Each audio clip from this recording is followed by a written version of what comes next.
Hi, I'm Sarah, and today we're going to be looking at momentum and impulse and how they relate to physics. To start with, what is momentum? Momentum is mass in motion, and it depends on mass times the velocity. The equation for momentum, which can be found in your reference table, is P is equal to M times V. M is the mass, as we know, and we know that this is measured in kilograms. V, the velocity, or speed, is equal to meters times seconds. So momentum, which is P, is equal to kilograms meters over seconds. Kilograms for the mass and meters over seconds for the velocity. These are the units for momentum.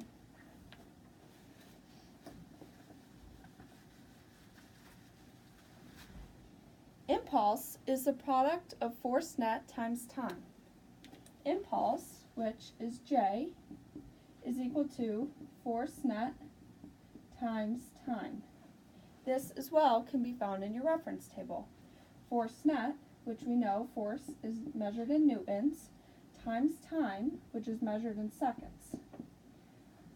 Therefore, we know that J impulse units is newtons times seconds.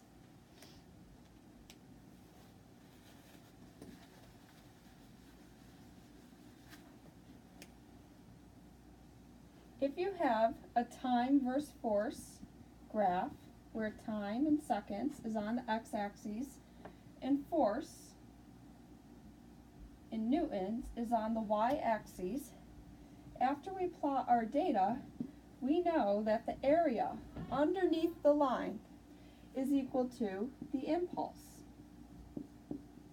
As we just said, impulse is equal to force net times time, measured in newtons times seconds.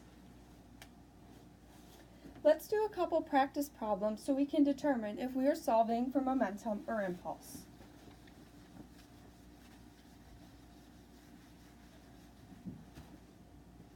Say we have a car and it's slowed to a stop by a 200 Newton force in 25 seconds. How would we know what we're solving for? Well, we can remember our equations. J impulse is equal to force net times time, and P momentum is equal to mass times velocity. Well, we look at what we're given, force times time, we're solving for impulse. So J is equal to 200 Newton force times the 25 seconds. And we know J impulse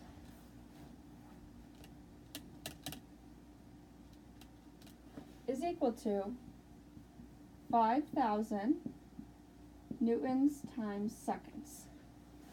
That would be an example problem of how to solve for the impulse.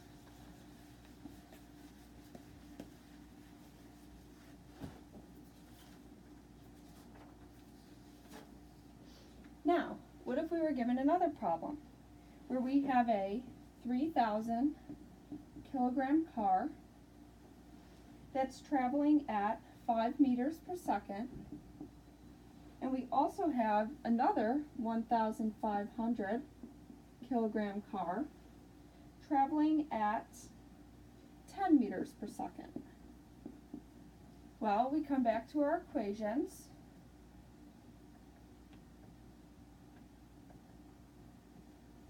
Look at what we were given. We were given kilograms and meters per second. That has to do with mass and velocity.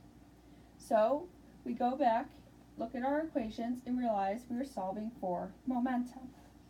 So if we want to find the momentum of this and this, car number 1 and car number 2, let's set up our equation first. We know momentum is equal to mass times velocity. We are given a 3,000 kilogram mass times a 5 meter per second velocity. Knowing momentum is 15,000 kilograms meters per second. car 2, momentum is equal to mass times velocity. Mass is equal to 1,500, velocity 10 meters per second, and we can say that this as well is equal to 15,000 kilogram meters per second.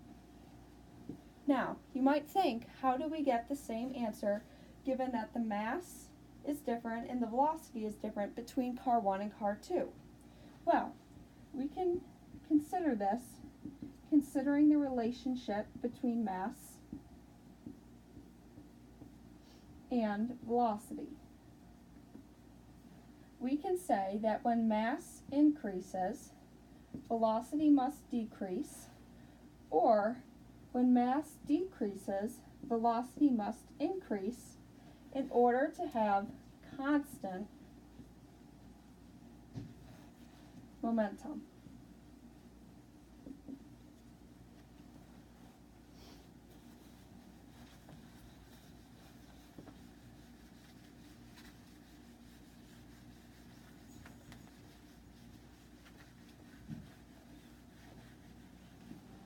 Now, let's take a look at the impulse momentum theorem. According to Newton's second law, when an object accelerates, it's due to an unbalanced force acting upon it. When the acceleration makes the object change velocity, it also changes momentum. As we know, momentum, P, is equal to mass times velocity. As we know, J, impulse, is equal to force net times time. How would we prove that impulse, J, is equal to the change in P, momentum? Well, we know that any force is equal to mass times acceleration. So we know that force net is equal to mass times acceleration all over time. Force net times time, then, when we cancel out the t's, we can prove is equal to mass times acceleration. Acceleration, we can prove, is delta v, change in velocity. Therefore, we can come to the conclusion that force net times time, or impulse, is equal to mass times acceleration, or change in v, change in momentum. Therefore, impulse is equal to change in momentum.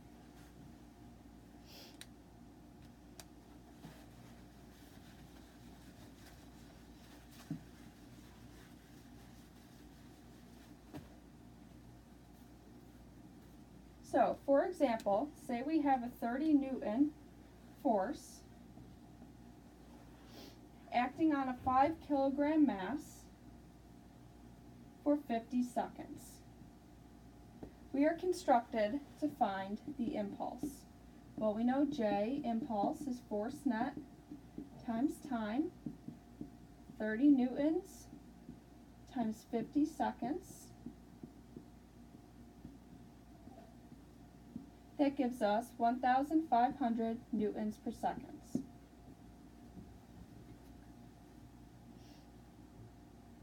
If we have to find the change in speed from momentum, P is equal to mv, or change in P is equal to mass times the change in v, we know that what we just calculated, J, is equal to change in momentum. So we can substitute the 1,500 newtons per second equal to the change in momentum, equal to the mass times the change in velocity. To find the change in velocity, we were given the mass, 5 kilograms. So 1,500 is equal to 5 kilograms times delta V. Divide by 5 kilograms, and you know that delta V, change in velocity or change in speed, is equal to 1,500 divided by 5, or 300 meters per second, as we are dealing with velocity and speed.